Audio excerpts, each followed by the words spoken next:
A partir deste momento,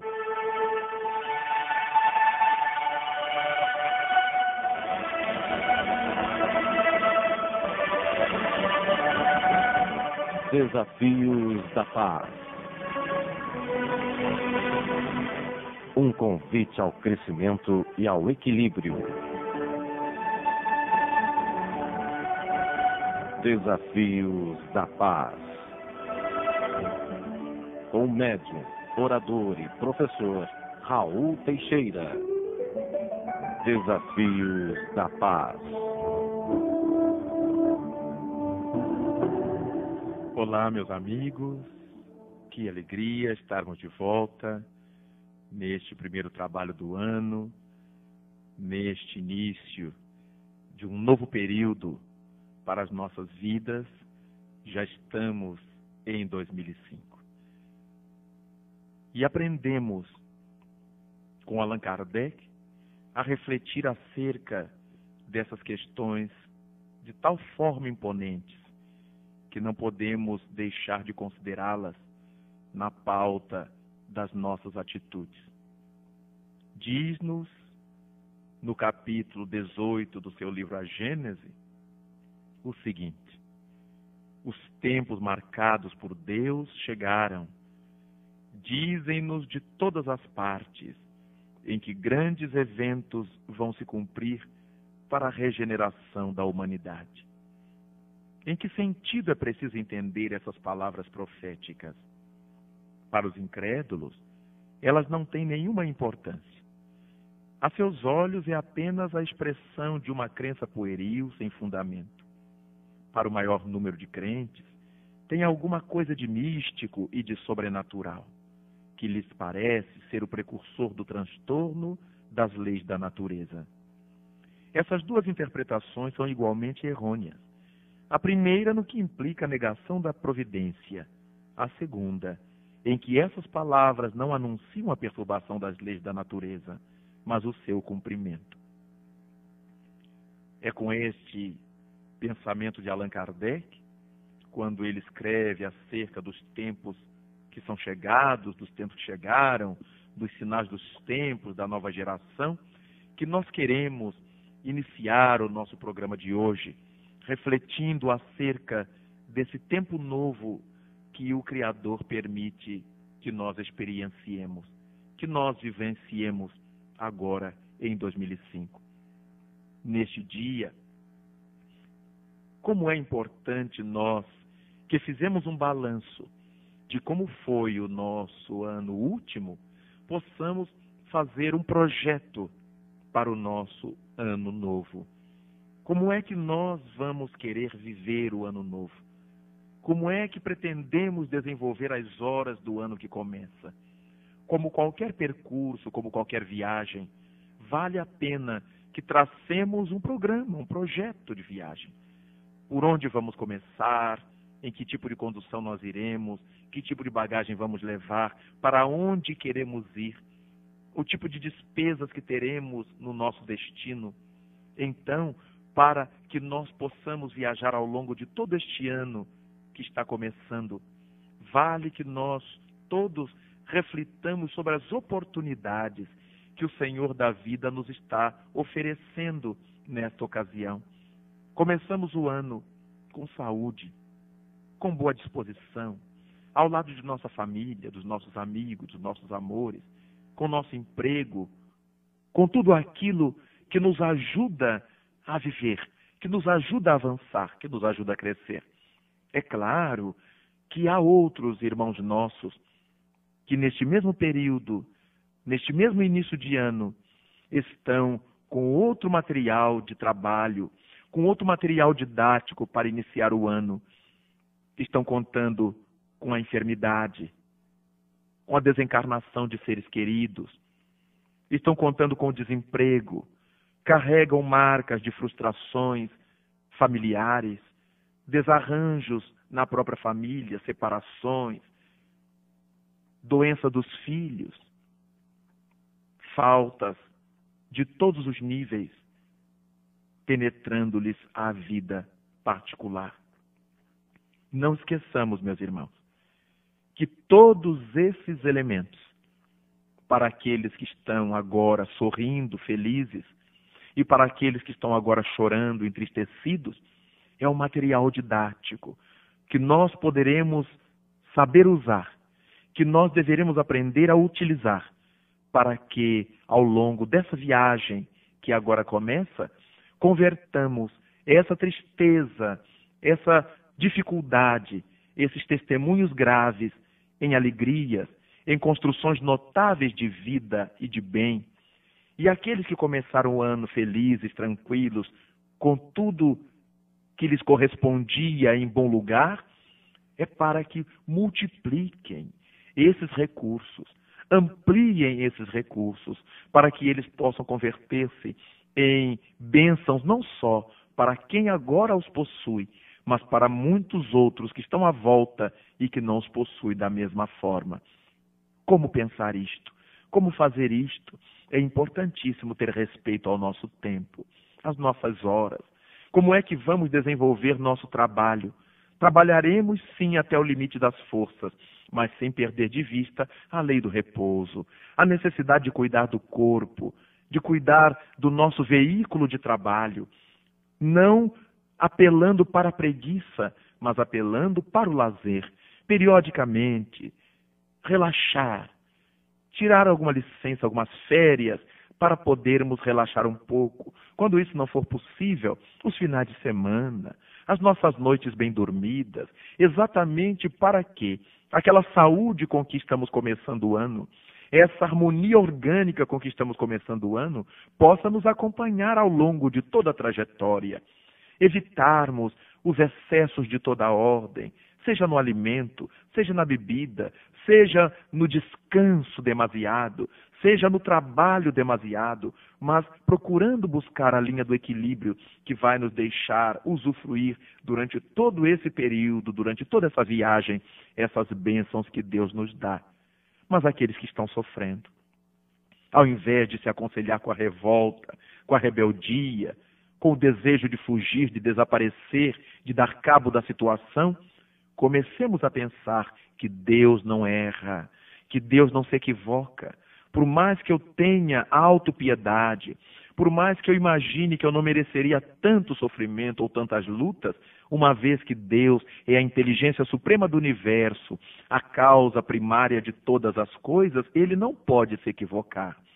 Como diz o Espírito Castro Alves, através de Chico Xavier, há mistérios peregrinos, nos mistérios do destino que nos manda renascer.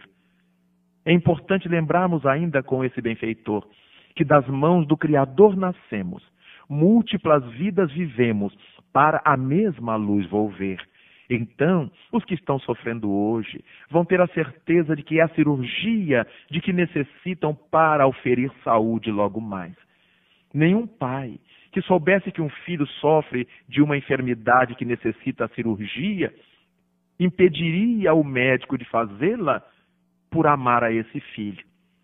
Pelo contrário, por amar a esse filho, liberaria o médico para cirurgiá-lo, para operá-lo, a fim de que logo mais, depois da dor maior, as coisas possam voltar ao normal. Então, aqueles que se foram pela desencarnação, perderam o corpo, mas não perderam a vida. Saíram de nosso contato físico, mas não saíram do nosso contato espiritual. Então, é motivo de nos alegrar, porque eles se libertaram dessa cadeia que existe na vida humana, dessa cadeia que a vida terrestre representa para tantos espíritos.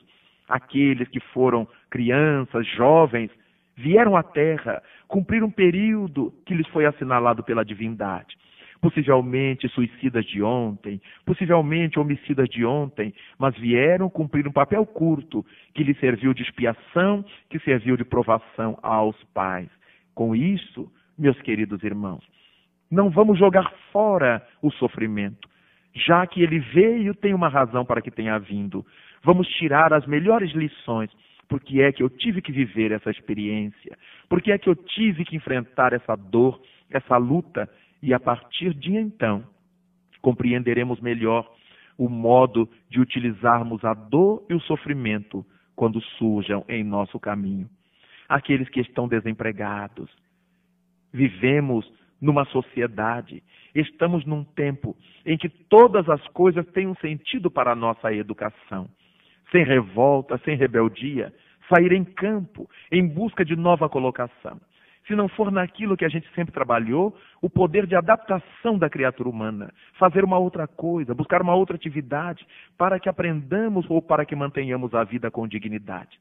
Desse modo, nesse início de ano, quando estamos encontrando tanto material didático, tanta coisa importante, para que nós definamos como desejaremos realizar a nossa marcha, vale a pena entendermos que o nosso tempo deve ser muito bem utilizado, deveremos ter respeito por ele e cada hora de 2005 ser pautada por nossa seriedade, por nosso desejo de ser melhor e de viver da melhor forma possível.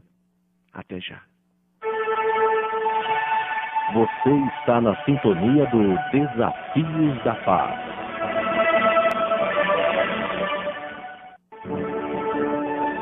Você está na companhia de Raul Teixeira, no programa Desafios da Paz.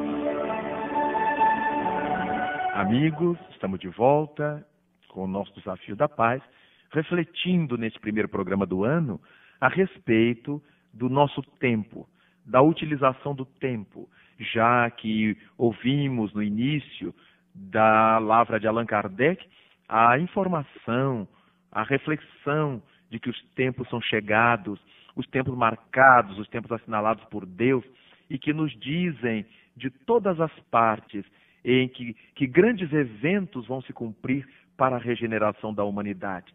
E quando nós lemos isto, nós ficamos imaginando que esses grandes eventos que vão repercutir sobre o progresso da humanidade, eles sejam apenas macroeventos, sejam coisas independentes de nós, realizações dos governos, dos países, das autoridades mundiais, mas não nos apercebemos muitas vezes que esse tempo e essas coisas que vão se dar, elas começam a se dar em nossa intimidade.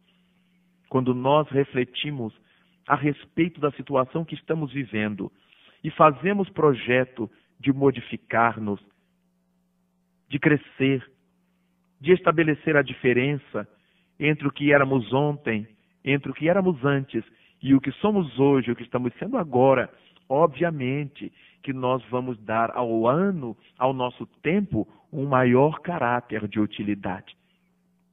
Nesta oportunidade em que estamos refletindo sobre o tempo, é importantíssimo que tenhamos em mente a necessidade de crescer, de evoluir, nada de ficarmos acomodados. Analisando que no ano passado nós tivemos tanto tempo e que não o aproveitamos tanto, dormimos muito, tivemos muitas horas de lazer e aí lemos pouco, estudamos pouco, aprendemos pouco, estamos ampliando a cada ano o nível da nossa ignorância, embora vivendo numa sociedade do livro, embora vivendo numa sociedade da cultura, nós estamos, cada dia que passa, falando pior, ajustando a nossa fala, muitas gírias, muito maneirismo, equivocando-nos muito no trato com a língua portuguesa. Por que é que nós não tiramos, nesse tempo, dentro desse projeto que estamos elaborando, algumas horas de nossa semana, do nosso mês, para darmos uma olhada na gramática, na nossa língua, para aprendermos a ler um pouco mais, sejam romances gostosos, de Machado de Assis, de tantos outros que nós temos no Brasil de grande repercussão, exatamente para melhorar nossa sensibilidade em termos de leitura, para termos um vocabulário mais bem aprumado, para que a gente possa se comunicar melhor, porque viemos à Terra para evoluir, viemos à Terra para crescer. E aqueles que somos espíritas, vamos ler mais Allan Kardec, vamos penetrar mais na codificação, vamos procurar os clássicos da doutrina espírita. Quantos são os espíritas hoje em dia que não ouviram falar em Leon Denis, em Camille Flammarion, em Ernest Bolzano, em Aksakov? Nunca, ou poucas vezes, ouviram falar em Gabriel Delanne. Então, é importantíssimo que a gente aproveite essa vontade que tem de enriquecer recursos, de ganhar as horas, de ser espíritas mais conscientes, para estudarmos mais. A gente diminui um pouco as horas passadas na frente da televisão, assiste 1 hora, 2 horas de televisão, assiste a novela predileta, o filme predileto, e depois dedica outra meia hora, outros 30 minutos para ler um pouco. Se nós lermos 30 minutos por dia, ao final de uma semana, teremos lido 7 vezes 30 minutos. Teremos lido 210 minutos. E isto, então, nos dará, numa semana, um elemento fabuloso de aprendizado. Aprender a ler, voltar aos clássicos. Quanta gente anda afirmando que Allan Kardec já está ultrapassado, que Allan Kardec já era, mas isso é uma inverdade. São as pessoas que, por não o conhecer, por terem preguiça de mergulhar nesse oceano que a codificação espírita representa, vão repetindo palavras de ordem, palavras que alguém disse inadvertidamente, palavras de pessoas levianas, que nunca tiveram maturidade, nem responsabilidade para fazer análise da doutrina espírita. Sempre foram falando aquilo que as cabeças lhes punham para fora e sempre repetindo coisas que ouviram alguém dizer irrefletidamente. Então, para nós que somos espíritas, comecemos a fazer essa revalorização da nossa fé, da nossa crença. O ano passado, nós trabalhamos profundamente, carinhosa e profundamente, em torno dos 200 anos de nascimento do nosso codificador, do nosso Allan Kardec. E o que é que nós poderemos recolher de tantos eventos que foram feitos ao longo de 2004, de tantas atividades que foram realizadas em 2004, do Congresso Mundial realizado em Paris em 2004, em homenagem a esse bicentenário do seu nascimento. Então, para nós valorizarmos isto, façamos um propósito de nós para conosco e para com a doutrina espírita, de sermos mais fiéis à codificação, estudando-a e, ao mesmo tempo, valorizando os clássicos, lendo-os, reforçando esses clássicos com as obras do espírito André Luiz, de Manuel Filomeno de Miranda, de Joana de Ângeles. Há tantos espíritos nobres que trabalham para divulgar, para amplificar o sentido da codificação espírita, dos ensinos dos imortais através da codificação. Vamos apanhar esses livros não como quem lê na ansiedade de acabar, mas como quem deseja estudar de fato a doutrina espírita, melhorando o nível do nosso entendimento, para que nós diminuamos o quadro de tantos espíritas correndo atrás de mensagem de mortos, correndo atrás de mensagem de parentes, porque quando a gente estuda, quando a gente sabe, nós temos convicção, sabemos como e onde estão os nossos entes queridos. Por mais que a gente sofra saudade, não temos mais essa ansiedade por ficarmos correndo atrás de médiuns, de mediunidades, para obtermos mensagens desse ou daquele teor, onde muita gente tem sido enganada, muita gente vem sendo iludida, porque há pessoas que vão compondo mensagens, entrevistam os sofredores, recolhem dados, todos os dados que possam recolher sobre seus parentes mortos e depois lhes apresenta uma mensagem que não é senão a compilação dos dados que a pessoa emitiu. Então, são os próprios espíritas, temos sido nós os responsáveis por esse descalabro. Temos sido nós os responsáveis por esse tipo de atuação. Porque se há procura, costuma haver oferta. Então vamos procurar aprender espiritismo, para que nós mesmos oremos pelos nossos mortos, vibremos pelos nossos entes queridos, e se convivemos com eles e sabemos como eles foram, como eles eram, sem dúvida alguma, nós vamos ter a certeza de como eles estão no mundo espiritual. Neste ano que começa, vamos fazer projetos de amplificar nosso conhecimento espírita, de mergulhar nesse conhecimento espírita com vontade, sem pieguice, sem repetir palavras de ordem, sem correr atrás de médiuns para lá e para cá, mas correr atrás do conhecimento que nos liberta. E foi Jesus Cristo que nos disse: conhecereis a verdade, e essa verdade vos libertará. Vamos aproveitar o tempo aprendendo coisas novas. Quantas vezes nós temos dificuldade de aprender alguma coisa e culpamos a nossa idade, a nossa condição social, a nossa pobreza da infância, da juventude, mas nada disso hoje se justifica. No Congresso Mundial em Paris, nós víamos com que alegria os brasileiros ouviam o francês falar, ouviam o inglês falar. Então vamos começar, pouco a pouco, a aprender inglês. Algum amigo que nos ensina, um curso próximo da nossa casa. A gente começa a aprender como as crianças começam, sem pressa, para que gradativamente a gente comece a entender as coisas, já que a cada dia o movimento espírita se internacionaliza, cada vez mais se internacionaliza. Nós recebemos visita dos vários países, nos congressos temos ensejo de visitar os vários países, e é tão bom nós podermos entender o que os nossos irmãos estão falando. Cabe aos espíritas, sim, melhorar o próprio nível.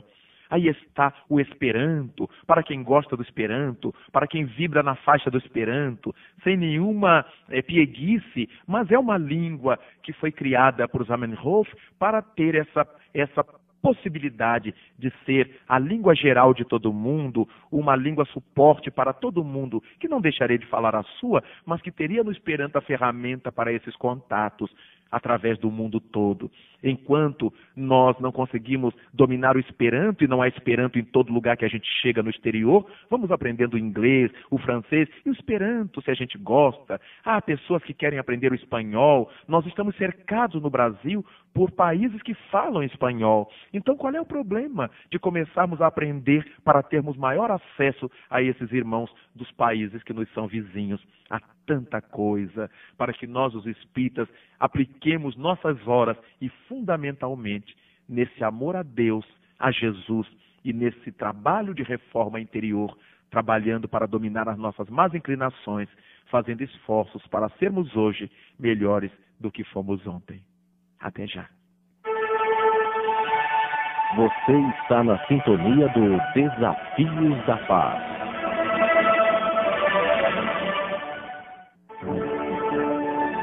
Você está na companhia de Raul Teixeira, no programa Desafios da Paz. De volta, amigos, com o nosso programa. Queremos convidar a nossa querida Zenaide Simões para que assuma a parte que é sua nesse programa, com as perguntas para nossas reflexões. Olá, Zenaide. Olá, Raul. Tudo bem? Olá, amigos ouvintes. Que alegria por estarmos juntos nesse novo ano. Desejosos que estamos de que esse seja um ano novo ainda mais feliz, mais harmonioso. A nossa ouvinte, Iracilda Lupião, de Camboriú, nos escreve: diante de tantos compromissos que a vida nos impõe, naturalmente, acaba se tornando difícil assumir tarefas visando o aspecto espiritual. Qual seria a sua sugestão, Raul? A nossa sugestão é aquilo mesmo que nós próprios fazemos. Nós temos que aprender a disciplinar o nosso tempo. Porque considerando, como dissemos, que Deus não erra, que Deus não se equivoca, nós temos que verificar por que é que Ele nos colocou diante da necessidade de trabalhar para sobreviver, e muitas vezes trabalhar muito, e ao mesmo tempo com a necessidade de vivermos, de vibrarmos na pauta da doutrina espírita. Então, o trabalho do Espiritismo não pode impedir que nós deixemos de ganhar o pão diário. Mas vamos verificar se nós não estamos dedicando muitas horas para que esse pão diário seja muito grande, muito gordo, e de repente nos falte tempo, o mínimo tempo, para nos dedicarmos às coisas do Espírito. Aprendemos da imortalidade dos benfeitores que quanto mais a divindade permite que cheguem à Terra os utensílios eletrodomésticos, os eletroeletrônicos, para facilitar a nossa vida, a máquina de lavar, o fogão elétrico, as panelas de pressão e tudo mais que a gente tem no lar para facilitar-nos, não é para que a gente arranje um outro emprego para ganhar mais dinheiro, é para que tenhamos tempo de trabalhar as questões de ordem espiritual. É para que tenhamos tempo de pensar no espírito, já que não precisaremos dedicar 24 horas por dia ao trabalho material, ao trabalho de casa, ao trabalho difícil que hoje as máquinas já podem realizar. De modo que vamos disciplinando Vamos colocar uma ordem de grandeza e de prioridade na nossa vida. O que eu preciso fazer em primeiro lugar? E eu assinalo, eu escrevo isto. Eu vou dedicar no meu dia tantas horas para isso, tantas horas para aquilo, tantos minutos para aquela outra coisa. Então, ao longo da nossa semana, nós temos um mapa de disciplinas que deveremos assumir, que deveremos realizar, para que demos conta do nosso trabalho de César e do nosso trabalho de Deus. Do nosso serviço junto a Mamon, do nosso serviço junto de Deus. E como nós aprendemos com Jesus Cristo a dar a César o que é de César, a dar a Deus o que é de Deus, a doutrina espírita hoje nos propõe uma outra dinâmica, colocar César a serviço de Deus. Onde estivermos trabalhando, no que estivermos trabalhando, a nossa mente estará fazendo o melhor para que aquilo seja útil, aquilo seja bom para todo mundo. Estaremos vibrando na faixa da doutrina espírita, trabalhando com boa vontade, não boicotando o patrão, não boicotando o cliente, não boicotando aqueles que dependem do nosso serviço, fazendo alguma coisa de boa qualidade, exercitando o nosso aprendizado moral. E isso, então, vai fazer com que a nossa vida seja espírita em toda a linha. Onde quer que estejamos, nós estaremos vivendo a doutrina espírita. Mesmo que eu não tenha todo o tempo para ir ao centro espírita toda semana, ou várias vezes na semana, eu escolho um dia na semana para assistir a palestra, para conviver com meus confrades, com meus irmãos, para trocar essas energias positivas e voltar para a minha azáfama, para a minha luta, para o meu dia a dia, reforçado, revigorado por essa convivência feliz que a doutrina espírita e o movimento espírita nos prodigaliza. Ninguém, lembra-nos Allan Kardec, tem necessidade de abrir mão do seu trabalho de manutenção da vida material para atender ao espiritismo. Mas não há nenhum sentido em abdicarmos do espiritismo justificando a nossa vida material. O ouvinte Jorge André Assunção, de Mojimirim, São Paulo. Comenta-se que os pais devem dosar muito bem as horas de trabalho para ter tempo para os filhos. Mas a necessidade e a cobrança dos próprios filhos, que são tantas, que acaba se tornando muito complicada essa questão de tempo. Qual seria a ciência? A ciência seria educarmos os nossos filhos, porque se a cobrança dos filhos é tanta, os pais as acatam. Seria muito bom que nós criássemos os nossos filhos, como lembra a doutora Maria Junqueira Smith, grande escritora, já desencarnada no Rio de Janeiro, que os pais devem criar seus filhos com almas de pobres. Não significa criá-los com almas pobres, mas alma de pobre é aquela que leva o sujeito a ser feliz na abastança, na fartura ou na carência. Se os nossos filhos querem andar com as grifes da moda, como os vizinhos andam, como os colegas de escola andam, cabe aos pais educá-los para a nossa realidade familiar. Nós não temos condições de bancar aquilo que os nossos filhos queiram, porque viram ou ouviram o colega ter ou comprar ou anunciar. Mas, comumente, junta-se à exigência dos filhos à vaidade dos pais. Os pais querem se projetar, muitas vezes, na exibição dos filhos.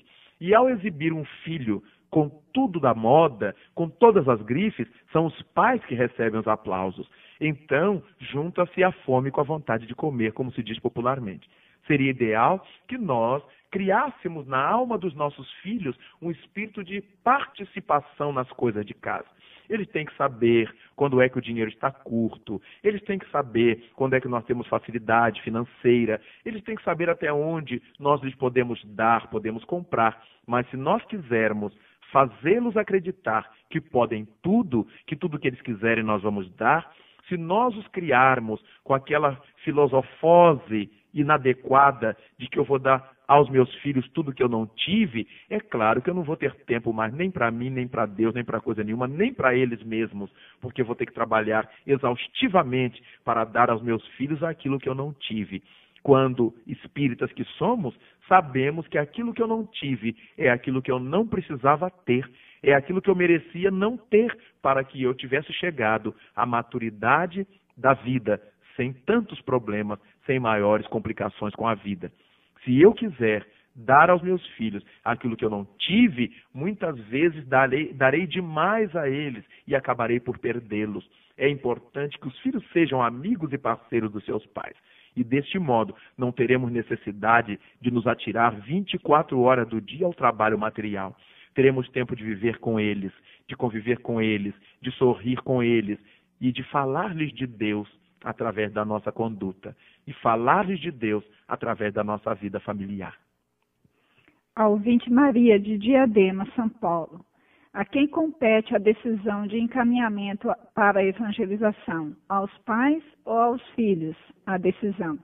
E quando os filhos não querem, não gostariam, o que fazer para motivá-los a frequentar a evangelização? Costumeiramente, os pais têm muita má vontade relativamente a levar os filhos à evangelização, porque eles têm ou que deixar sua tarde de sábado para levá-los, ou que acordar mais cedo no domingo para levá-los. Então é muito comum que os pais justifiquem não levar os filhos com o fato dos filhos não gostarem de ir. Mas, quando é para um passeio, quando é para um piquenique, todos se levantam de madrugada cedo, com a maior alegria do mundo, fazem tudo, alegres, nenhum filho reclama, nenhum pai reclama. Então nós estamos muito mais voltados para as coisas do mundo do que para as coisas de Deus. Quando nós nos unimos, marido e mulher, e vamos ter um filho, não cabe à mãe ou ao pai, cabe aos dois discutirem a realidade da educação espiritual, da educação moral desse filho, da educação religiosa, no caso. Então, muitas vezes o casal é de religião diferente, mas um combina com o outro. Você leva para a sua, eduque-o lá, crie essa criança lá, porque precisa ter um norte. Outras vezes, os dois combinam, já que sejam da mesma religião, como fazer para conduzir os filhos, conduzir a prole. E dessa maneira, não há nenhum conflito se os pais têm por meta evangelizar esses filhos, educar esses filhos para Deus, dando a esses filhos aquilo que sabem que eles precisam na pauta da vida. Então, não há porquê alegar que os filhos não gostam, que os filhos que têm que escolher, na fase infantil, são os pais que deliberam que os filhos vão aqui, vão ali, da mesma forma como os pais deliberam que os filhos vão ser vacinados. Não perguntam aos filhos se eles querem ser vacinados, não perguntam aos filhos se eles querem ir para a escola, matriculam-nos, levam-nos. A mãe fica durante o tempo em que a criança ainda chora, mas a criança fica lá. Nenhum pai põe na cabeça que a criança só irá tomar vacina se quiser ou só irá para a escola se quiser. É uma obrigação que os pais assumem de conduzir seus filhos à saúde, de conduzir seus filhos à escolaridade. Mas quando fala-se de religião, conduzir os filhos a Deus, que é a proposta, o programa que Santo Agostinho nos apresenta no Evangelho segundo o Espiritismo, aí os pais encontram todas as dificuldades do mundo. Daí, então, valer a pena uma reflexão neste ano novo a respeito do que é que queremos para o nosso filho. Se queremos apenas o sucesso deles ou se queremos também e, fundamentalmente, a sua felicidade. Até já. Você está na sintonia do Desafios da Paz.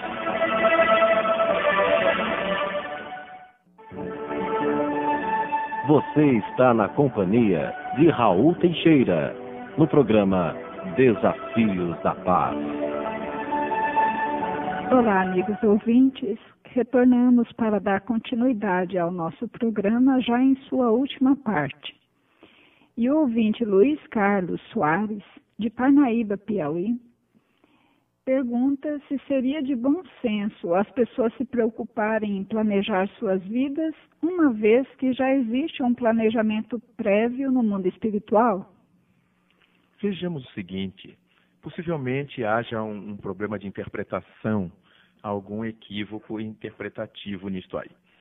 A programação do mundo espiritual não tem a ver com a nossa programação aqui na vida social da Terra. O que o mundo espiritual programa, em linhas gerais, são 4 coisas. O nosso berço, onde nós vamos nascer, em que família vamos nascer, em função das nossas necessidades evolutivas, em razão de nosso progresso alcançado, de nossos débitos e créditos perante a vida. Então, o nosso berço é o primeiro ponto que vem delineado do mundo espiritual. Depois disso, o nosso trabalho profissional. Isso vem, de certa maneira, estabelecida a área em que nós vamos atuar. Por quê? Porque nós chegamos à Terra em nome da lei de causa e efeito e precisaremos colaborar com o progresso da sociedade com os valores que já tenhamos amealhado ao longo das encarnações, com tudo que já tenhamos aprendido.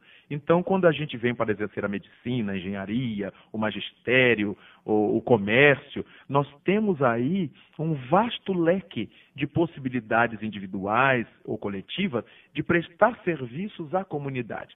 E a comunidade nos agradece essa prestação de serviço nos pagando um salário. Então, o trabalho profissional é algo fundamental na nossa vida. Nós não trabalhamos, embora muita gente pense em contrário, para ganhar dinheiro somente. Nós trabalhamos para colaborar com Deus no progresso da sociedade. Daí cada qual tem uma habilidade, cada qual faz uma coisa, cada qual oferece seu potencial à realização social. Depois, outra coisa que vem estabelecida em linhas gerais na nossa programação é a formação do nosso lar. Se vamos casar, se não vamos casar, se vamos casar, os filhos, a estrutura que vamos encontrar. Exatamente, porque vamos receber no nosso lar espíritos vinculados a nós de passados próximos, de passados remotos. Nós vamos viver com criaturas que carregam bagagens que, ajustadas à nossa necessidade, elas nos ajudarão a completar determinados aprendizados, aqueles que têm necessidade do exercício da paciência, outros da benevolência, outros o exercício da amizade, da fraternidade doméstica. Então nós nos unimos, nos casamos com alguém que vai ser instrumento para que nós desenvolvamos essas virtudes das quais temos necessidade. E aqueles que vêm para a Terra depois de terem criado problemas com a consciência na formação do lar, na estrutura do casamento, podem vir com expiações de não casar-se, com expiações de não conseguir encontrar alguém que se lhes encaixe afetivamente. Então, o casamento ou o não casamento, e isto costuma vir delineado do mundo espiritual. E, finalmente, o gênero de morte. Em razão de que morrer é apenas o outro lado da medalha da vida, é a coroa que tem por cara a vida, nessa moeda cara coroa da vida, nós encontramos a desencarnação como sendo consequência de toda a nossa bagagem trazida do mundo espiritual. Mas aí, os espíritos nos ensinam que nós podemos alterar todos esses dados, à exceção do berço em que vamos nascer, nós podemos alterar o nosso trabalho. Podemos abrir mão daquilo para o que nós temos afinidade ou nós temos tendência, inclinação, para seguir alguma coisa que a sociedade diz que está dando dinheiro, ou que é mais rentável. Então nós abrimos mão do nosso sonho, do nosso ideal, daquilo que a gente pode fazer melhor, para seguir um encantamento de ganhar mais dinheiro. Então nós podemos fugir daquilo que veio delineado do mundo espiritual. Nós podemos gostar de determinada pessoa para nos unir em casamento, para formar o nosso lar, mas fugimos dessa criatura por causa de interesses pecuniários, financeiros, sociais, políticos, e nos unimos a pessoas que nos atendam a esses interesses a que estamos guinando. Então nós podemos fugir do compromisso original. E o gênero de morte, nós podemos alterá-lo profundamente, porque eles vêm delineados em função dos créditos e débitos que nós tenhamos. Mas se nós modificamos a vida para melhor ou para pior, se nós conquistamos mais méritos ou se nós realizamos atividades que nos impõem maiores deméritos, o gênero de morte pode modificar-se. Aquele que veio para desencarnar num hospital, num leito sob carinho médico, sob atenção hospitalar, pode desencarnar bruscamente num acidente de estrada, de forma impessoal. Aqueles que vieram para ter uma desencarnação mais tranquila, sob o cuidado da família, pode desencarnar num insulto cardíaco no meio da rua. Então, nós verificamos que, de acordo com a vida que a gente leva, nós podemos alterar os programas que, em linhas gerais, vêm conosco do mundo espiritual. Mas aqui na Terra, nós temos que ter um outro tipo de programação. Imaginemos uma instituição que tem o seu estatuto e que tenha seu regimento interno. O estatuto aborda questões amplas, questões gerais. É o nosso planejamento reencarnatório. E na vida terrestre, em que eu tenho horário de trabalhar, horário de levar a criança à escola, horário de acordar, de dormir, e eu tenho que trabalhar dentro das minhas possibilidades. Então, é o meu regimento interno. O regimento interno trabalha em cima das peculiaridades do cotidiano, aquelas coisas que nós vamos lidar a cada momento. Enquanto que o estatuto é a carta magna, ele atua sobre questões gerais. Então não há por que misturar o programa que trazemos do mundo espiritual com os programas que a gente tem que fazer aqui. Não está nada determinado dessa forma absolutista, mas as coisas estão delineadas em função de nossas necessidades evolutivas. A ouvinte Maria Eugênia de Lima, de Maringá. Pessoas que no dia a dia percebem sinais de intenso cansaço, mas por vários motivos não atendem. Quando menos se espera, sofre um infarto. Esse indivíduo pode ser considerado um suicida? Indubitavelmente, é um suicida indireto, porque o corpo deu sinais de necessidade, de descanso. Ele sabia que podia descansar, que devia descansar, mas a ganância muitas vezes, ou se deixou explorar por alguém, ou não teve coragem de romper com um determinado circuito para dar ao corpo aquilo de que o corpo necessita, e a criatura acaba sendo suicida involuntariamente, mas é um suicídio porque você não respeita os próprios limites corporais. E, obviamente, nós apressamos o fim do corpo. Carlos Simões, de Campo Verde. Em visitas a asilos, vemos idosos em idade já avançada com olhares distantes e tristes. Teriam essas pessoas condições de aproveitar melhor o seu tempo ou estão fadados a esperar o fim da vida dessa maneira? Nós poderíamos ajudar essas pessoas a aproveitar melhor o tempo e colocar nas mãos das vovozinhas o tricô, o crochê, uma pintura em pano, não esperando nenhuma obra de arte delas, não, mas apenas aquilo que se chamaria labor-terapia, praxiterapia, uma terapia para que os idosos se distraíssem, dar ao vovozinho o ensinamento para que ele aprendesse a tecer redes, fazendo bolsas, cortar retalhos, para que as vovozinhas fizessem as pecinhas para a tapeçaria, para isso, para aquilo. Então, há muitas coisas que se pode pedir aos idosos que eles façam para ocupar seu tempo. Trabalhar na jardinagem, ensinar um vovozinho daquele a fazer vasinho de planta, que ele não precisa ficar emborcado no chão por causa dos problemas de coluna, mas se faz uma bancada, eles trabalham de pé ou trabalham sentados, plantando mudas, arrumando mudas. As vovozinhas podem fazer isso, adoram fazer isso, e os vovôs também. E dessa forma, nós daríamos maior dignidade à condição do idoso, fazendo com que ele se sentisse útil, feliz, e naturalmente ele não adoeceria tanto, porque normalmente as pessoas idosas se sentem mais fragilizadas quando têm que parar de trabalhar, quando se aposentam, porque elas perdem o senso da utilidade, elas se sentem agora inativas, inoperantes, e é importante que nós trabalhemos de tal forma que esses indivíduos não se sintam assim, eles possam sentir-se úteis à vida, que a gente coloque música para eles, que a gente faça volta e meia atividades em que eles dancem, em que eles cantem as músicas do seu tempo, em que eles ainda demonstrem que estão vivos, que querem viver. Não é à toa que surgiu em mãos abençoadas no mundo esses trabalhos com a terceira idade. E, obviamente, quanta gente tem saído dos suicídios, das depressões, das angústias, porque elas vão encenar, elas vão fazer teatro, elas vão cantar, elas fazem desfiles como se fossem misses ou místeres, exatamente para que possam se sentir ainda participantes da sociedade do mundo. é muito válido que se pense nesse trabalho, não só de visitar os velhinhos, de levar sabonete para eles, mas de se fazer um trabalho, institucionalizado ou não, em que grupos possam visitar essas obras, essas casas, esses lugares e oferecer a esses idosos, a esses avós nossos, a esses velhinhos, a oportunidade deles dizerem a si próprios: eu ainda sou, eu ainda posso. Querido ouvinte, nós agradecemos pela atenção e transmitimos os nossos abraços e até a próxima, e passaremos ao Raul para a conclusão do programa.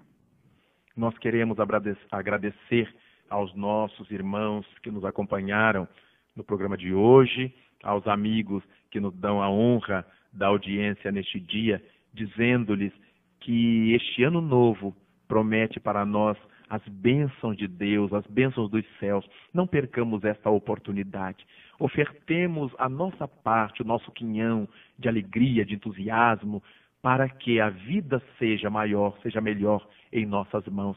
Abracemos os nossos familiares nesse início de ano, na perspectiva de que os possamos abraçar ao longo de todo este ano de 2005. A todos vocês, aproveitem o tempo, aproveitem as oportunidades. Sejamos todos muito felizes sob a égide de Jesus, sob as bênçãos de Deus. Até a próxima vez, se Deus quiser. Acabamos de apresentar Desafios da Paz, com Raul Teixeira.